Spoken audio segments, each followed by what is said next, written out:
aficionados. Winston Goodfellow here at Barrett-Jackson, which is, for better or worse, Mr. Jackson, starting to become a tradition of the two of us hanging out, and God knows what type of tomfoolery we're going to be talking about and get into. So Craig, here we are at your 2024 auction. Right before we started recording, Craig said, have you heard our announcement? And I said, let's start there because yes, I have, but this really surprised me. So, go for it. So,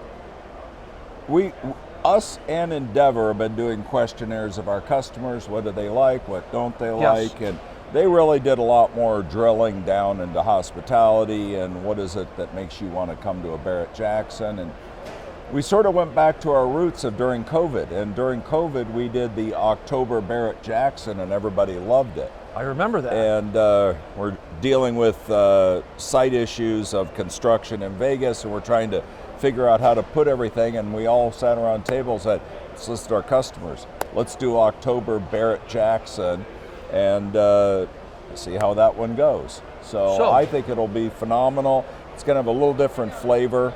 We're trying to cram so much stuff into here. On Saturday alone, so we did a foreigner concert to start, turned the stage around. Next day did the Cup in there, the 50 Barrett-Jackson Cup cars. Because it was going to rain yesterday, we moved the Future Collector Car Show to Saturday, turned the place around and turned it back into a party last night, turned it around back into an auction today. So we're like, you know, some of this stuff we're going to load balance between the two. It'll allow us nighttime, because the nights are so beautiful to do more nighttime activity. And rain is hardly ever in October. And rain is hardly ever in October. And we're always fighting, trying to do different rallies coming here, especially if they got to drive through the snow. So we have a lot of stuff. I don't want to give too much away, but we have a lot of plans, and we're going to focus on the two Scottsdales, Palm Beach, and then we'll announce the other city in the future. Nice. So folks, that's a nutshell. That's right. That's the benefit of having people, and not just people like 1,000 people. So tell me about, so Endeavor, what are we going to call that? A merger, a buyout? What would you call it? It's a partnership right now, and eventually they'll buy me down, but they want me to stay involved. I know the business pretty well. You think? And that was late 2022 that went down. My birthday, August 11th, 2022. There we go, that's right. I gave you the phone call. Auction business been very, very good to you. Yeah, I was trying to eke out a living selling used cars. that's exactly right. How has everything changed with them now here for more than a year, would you say? It's still an integration and talking, with other companies that they've worked this with. It's pretty typical. They have what they call the flywheel, and that's licensing and all the different elements of there and how do you integrate. We have a internal integrator, but then we just hired Megan Jones back, who had left and gone to Ford, to come back and work on our brand integration into Endeavor on our side. Cool. And that'll, I think, supercharge this, because she knows the business. Her and my wife work so close together on brand and what will build the brand and what can we go get within that network that helps Barrett-Jackson. Awesome. So let's thank you for the summary of what's gone on for about the last year and a half. So what's twizzling your stick here this year, Mr. Jackson? Well, where do we want to go? Give too much away. Cars. But notice the cars, everyone. So, all fairness, I have 110. I don't plan on buying any more. But I said that when I was at 50, 75, and 100. So. And what does Mrs. J have to say about the whole thing? Do what you want. And then you can always do the trick. Honey, this car's for you. Yes. So there's a few that are for her. There's some that I like here. Don Williams' collection is spectacular over here. Bittersweet, selling my mentor's cars. Yes, awesome dude. So for those that don't know, Don Williams started in the industry in the 1970s, and he was one of the guys that really brought the collector car movement to the fore in the U.S. Yeah, he was Tom Barrett's protege. He had his own business in Santa Monica, Automotive Classics. Yes. And then when that turned into a parking lot, he lost his building there, and he came here and went to work for Tom Barrett. So and Tom being your dad's old partner. Yes, Tom Barrett, who had the world's greatest classic cars, 10,000 of them go through his hands in his lifetime. Don learned the trade. Don and my brother were best friends. And Don was Barrett's liaison. Tom, my brother, was for my dad and my mom. And those two worked together hand in hand. And then Don left in '81 and went up to build Blackhawk. I remember. But was still a big part of coming to Barrett-Jackson. He came to Barrett-Jackson and bought and sold a car every year for over 50 years. Same as he went to Pebble Beach and showed every year for over 50 years, having 185 cars on the lawn at Pebble Beach. So we're going to do, we worked together with Sandra Caskey at Pebble Beach to do to raise money for, in Don's honor, to teach kids at another school. We've been doing McPherson for so long, but they got endowed with $1 billion. So we thought we'd try a smaller school that really needs the money and do some scholarships in Don's name. May I ask the school? It's in Salinas. So up in California? Yeah, and it's not far from Pebble no Beach. Kidding. Yeah, because that's my old stomping grounds. I didn't know. And it's for underprivileged kids. They teach them diesel mechanics also, but they're starting a whole wing of automotive restoration. Nice. Sandra wants to help grow that, and I said, well, let's do it together. We both work to help McPherson get on the map and grow it, and it's blossomed, and we have about a dozen McPherson students here. I have 3 that work for me, so that works out well. But to answer your questions, the cars, the Type 57 Bugatti, personally I think it's gorgeous, but the Mercedes is the crown jewel. I'm going to agree with that, because looking at the Countach on that, where you have, I'm not going to call it Italian-esque strakes on the side, but it's much more, we'll just say, dolled up than what you would see other coach builders do. Yes, and it's English coachwork, which is surprising. Unusual that it would be that flamboyant. Usually it's a little stodgier, a little more proper. This is out there. Now, it has been, as we say, Tom Barretted or Don Williams. It was originally silver, black, non-chrome wires. So now it's red. It's resale red in the yes, resale red. Some of the Germans, like, oh, what they did to it. I'm like, if I bought the car, I'd paint back to black and silver. And are you thinking about buying the car? No. Okay, it's just had to ask. The Bugatti. I understand, because that's also a great event car. That basically gets you to any event in the world. I know so many of my friends have Type 57s, and I want to go on rallies with them. So who knows? Good for you. Okay, so here we are standing. Last generation Ford GT, previous generation Ford GT. Mr. Jackson, you have your choice. Which one do you take and why? Well, I have one of each actually in the collection. I knew you were going to say that, but okay, so who's your favorite son? This is the newest, shiniest toy, double clutch transmission, all the creature comforts, 3 pedals, manual gearbox, blower right behind your head, whining. I like them both. Keep going. This one is, I like analog visceral cars. Oh, yes. This is a race car, it's basically a race car for the street. It is. It's full carbon fiber. It's very visceral.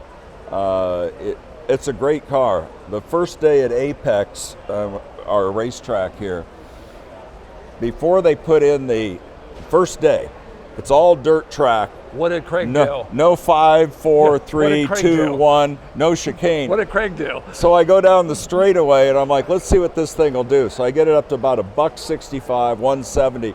I put on the brakes. It stopped so fast I had to drive back to the corner because I stopped. So the next lap around, so finally I got it up to about $185 on the straight there. I was like, the brakes on this car, when the, like on a Bugatti, when the air brake flips up, if there's a passenger in the passenger seat, he's hugging the seat belt or her. Like that. So I did have a passenger with me, and that person was like, yep, brakes work. Awesome car. Yeah, this is one of the great things about Craig. He not only drives them, he friggin' thrashes them. I drive all my cars, and my mechanics know, build it tough. And I go, did you drive it? We didn't Craig drive it, but we drove it pretty hard. So yes. And like you say, if you break it, you can rebuild it. Yes. How much stuff have you broken over the years? I've blown a few motors up. You know, right now I'm putting my first car I'm restoring right now. I hopped it up between my freshman and sophomore year, painted it, did all this stuff to it, and I was drag racing on Central and spun a rod. So that was the first one. Then I got a 427 Corvette, and I blew that motor up 4 times, 2 rear ends and a transmission. When my brother passed, when he was passing, he goes, "Don't drive the Shelby, you'll blow it up."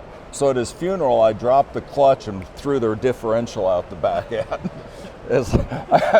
I'm sitting there going, I just know what he's saying. You're tough on equipment. Outstanding.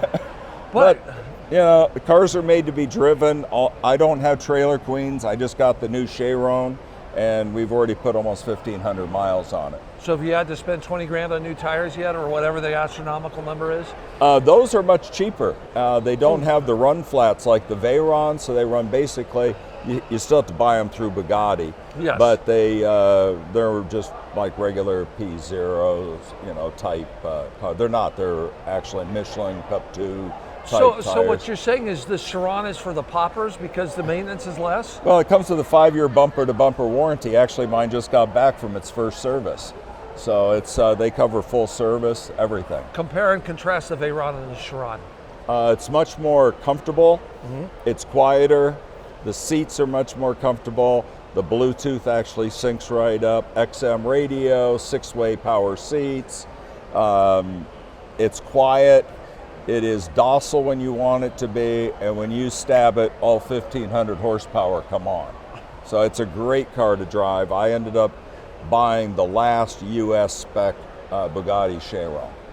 Imagine that. Yeah, they either get the first or the last. You gotta pick one or the other. Spoken like a guy who sells used cars for a living. So, shall we walk a little bit? Sure. You ever done a Countach? You ever driven a Countach? I've driven a Countach, yes. I've backed up a Countach, which is a challenge. But not if you know the butt trick, where you sit on the door sill. You sit on the door sill, yeah, but if you want to just go and back up without opening the door, you need a head like an owl. Yes, but I got soaked because I had an LP 400 for a number of years, and Valentino had taught me the trick where you sit on the door sill. Yep. It was easy peasy. GT2 RS here? This was Paul Tracy's. It spent some time out at Apex, and I have a black one just like this. This has one of the engines from God. Oh, these things, as Paul said when we had both of ours out at Apex, he goes, almost too much horsepower. When it comes on and you're coming around the carousel, this thing's all you want. And oh my God, the way it sounds is unbelievable. It's a great track car. Mine is completely wrapped, windshield, absolutely everything. And that's every mile on it's basically at the track. It's a great track car. Let's see, so moving along here, another Ford GT, love it in the red and the white. Yes. The Maserati, the MC20. Have you driven one of these? No, I have not. It's a lovely looking thing. And what I like about that, it's not a real cliche car. You don't see them all the time, but yet it goes like stink. And then 2 LFAs. Yes. Nürburgring Ring edition. This one standard edition, but nicely optioned. Has 140 miles on it. And then your Nürburgring edition is same low mileage, or was it used This at all? one's like 2,100 miles. It's been driven. Only 25 made for the U.S.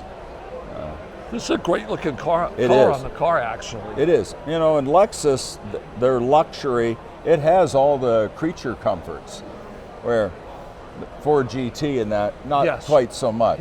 You adjust the pedals by pulling a little string and moving the whole pedal box. Yes.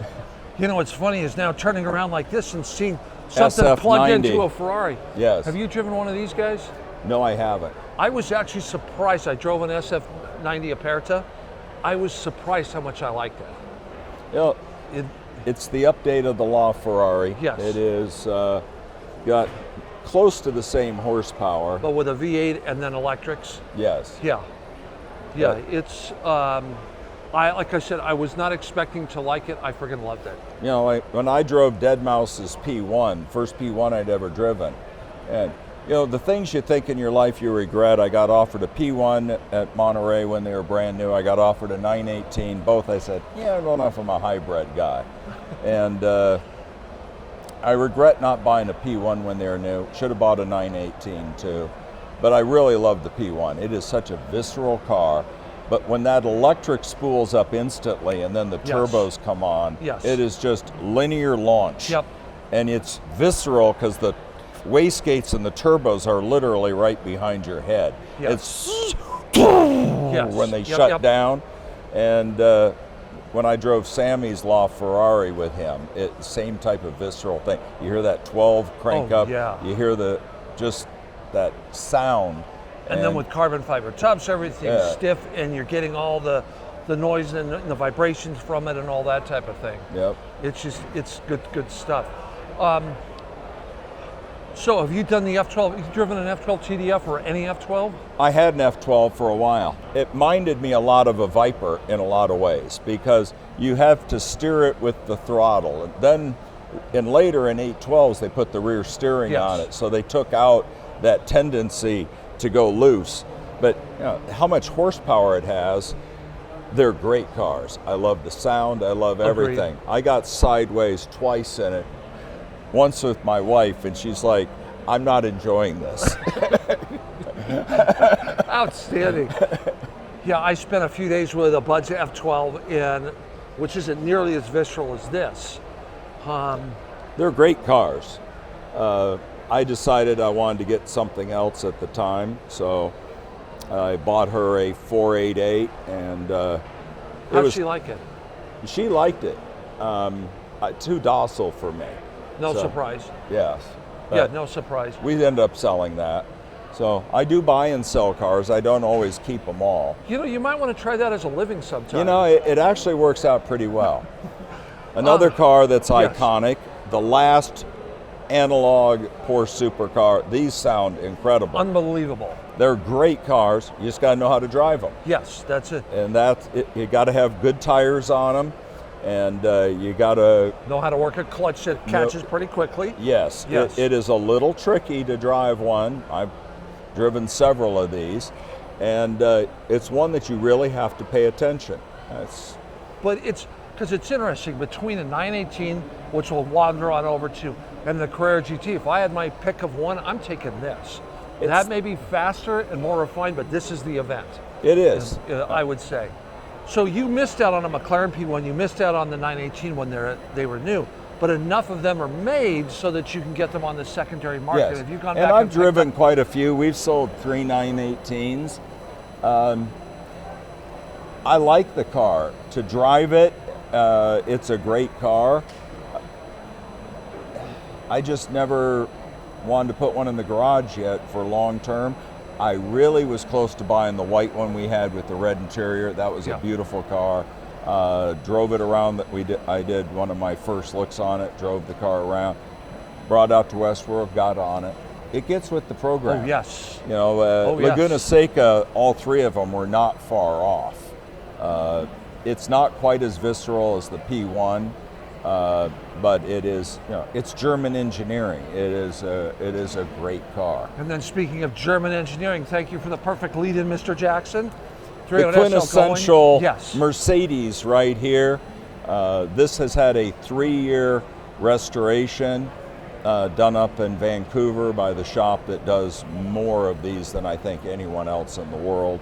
And it just got back from the Classique Center being certified original engine, transmission, steering box, differential. It originally came silver. They changed the interior color as the only thing on it, and he added the Rudge wheels. Because I was looking at the Rudge wheels, yeah. But it is a gorgeous restoration, properly described, and I spent some time. I'll show you the engine compartment. Let's lift the hood from that side, I'll pop it. Makes it easier.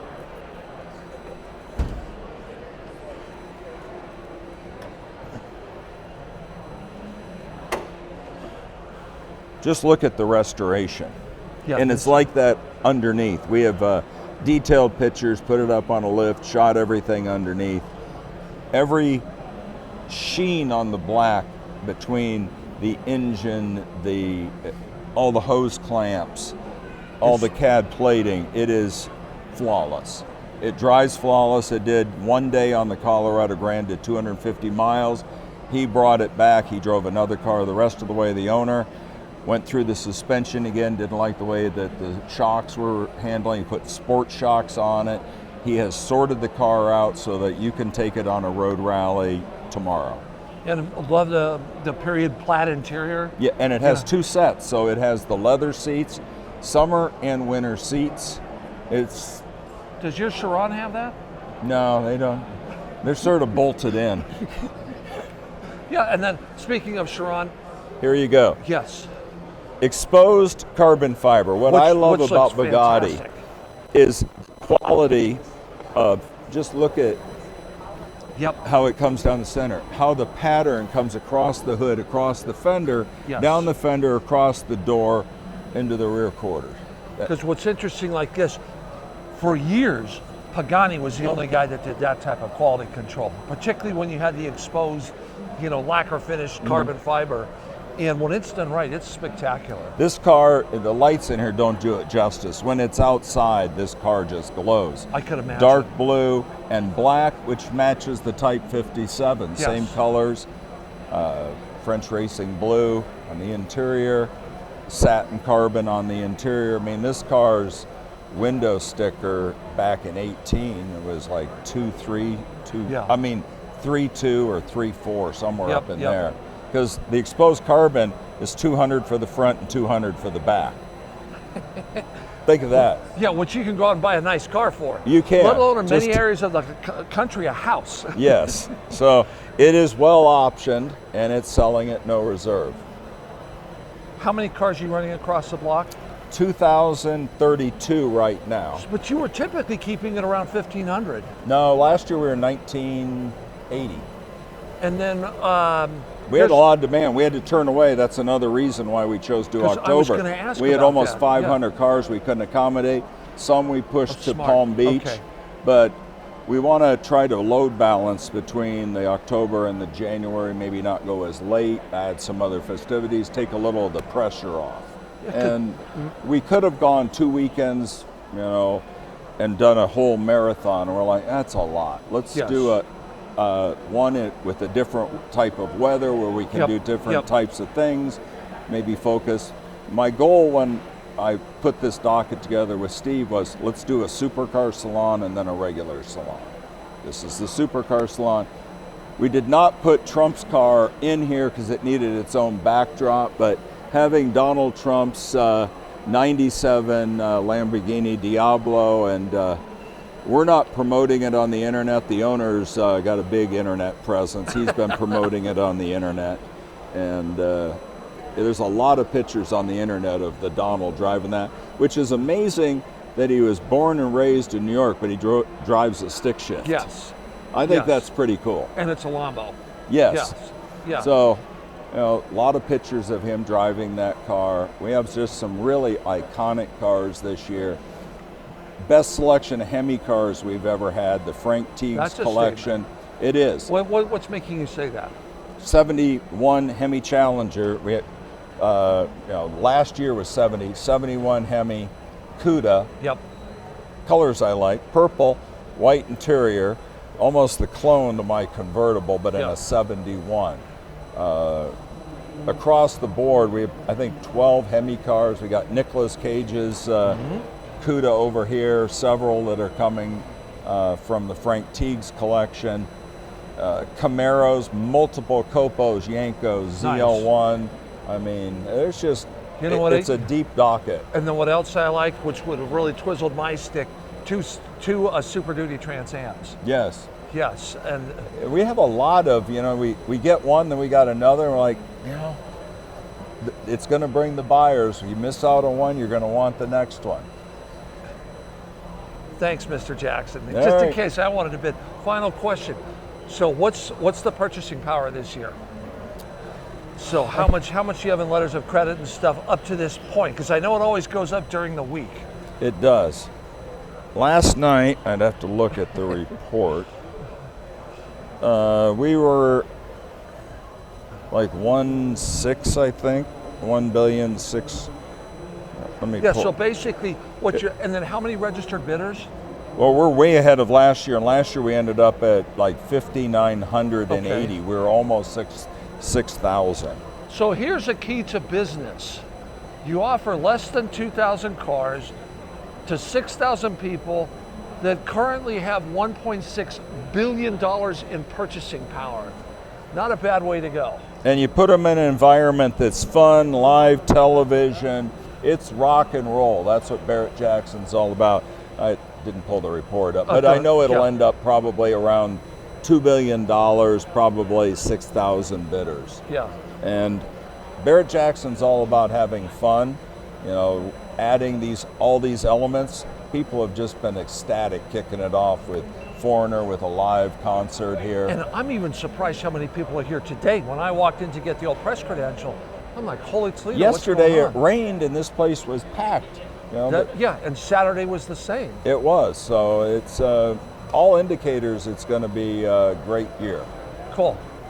Thank you. You bet, Bubba. Looking forward to it. All right. We'll see you on the road. Thanks so much for joining us.